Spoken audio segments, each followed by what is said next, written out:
നമ്മൾ ക്ഷേത്രം ദർശിക്കുമ്പോൾ പ്രദക്ഷിണം ചെയ്യുന്ന രീതിയെക്കുറിച്ചാണ് ഇന്നത്തെ വീഡിയോയിൽ പറയുന്നത്.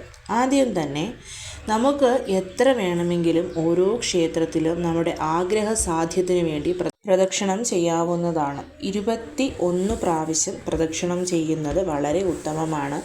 ചതുർത്ഥി, പഞ്ചമി, ഷഷ്ഠി പോലെയുള്ള ദിവസങ്ങളിൽ 27, 108 പ്രദക്ഷിണങ്ങൾ ചെയ്യുന്നവരുമുണ്ട്.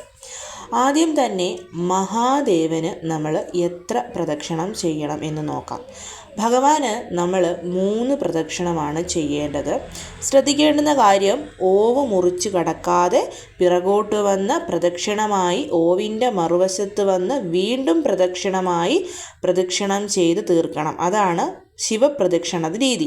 ഗണേശ ഭഗവാന് നമ്മൾ ഒരു പ്രദക്ഷിണമേ സാധാരണ ചെയ്യാറുള്ളൂ. ചതുർത്ഥി പോലുള്ള ദിവസങ്ങളിൽ ഞാൻ പറഞ്ഞ പ്രകാരം 27 പ്രദക്ഷിണം ചെയ്യാവുന്നതാണ്. ഭഗവാൻ മഹാവിഷ്ണു, വിഷ്ണു ഭഗവാന്റെ അവതാരങ്ങളായ ശ്രീരാമൻ, കൃഷ്ണൻ, അതേപോലെ പാർത്ഥസാരഥി, നമ്മൾ പോകുന്ന മഹാവിഷ്ണുവിൻ്റെ അതിനോടനുബന്ധമായിട്ടുള്ള എല്ലാ ക്ഷേത്രങ്ങളിലും ഭഗവാന് 4 പ്രദക്ഷിണമാണ് ചെയ്യുന്ന രീതി എന്ന് പറയുന്നത്. പാർവതീദേവിക്ക് 4 പ്രദക്ഷിണവും ഭദ്രകാളി അമ്മയ്ക്ക് 2 പ്രദക്ഷിണവും അതേപോലെ ദുർഗാദേവിക്ക് 7 പ്രദക്ഷിണവുമാണ് നമ്മൾ ചെയ്യേണ്ടത്. ഭഗവാൻ മുരുകന് 3 അല്ലെങ്കിൽ 6 പ്രദക്ഷിണമാണ് ചെയ്യുക. ചില ക്ഷേത്രങ്ങളിൽ 6 ചെയ്യുന്ന രീതി. ഹനുമാൻ സ്വാമിക്ക് നമ്മൾ 3 പ്രദക്ഷിണമാണ് ചെയ്യുന്നത്.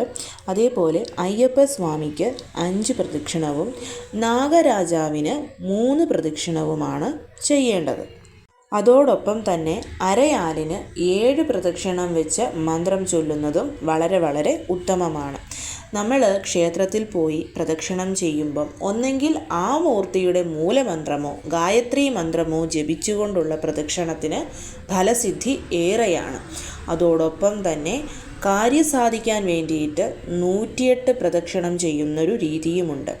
ഒറ്റയടിക്ക് ചെയ്തു തീർക്കണം എന്നുള്ള നിർബന്ധമൊന്നുമില്ല.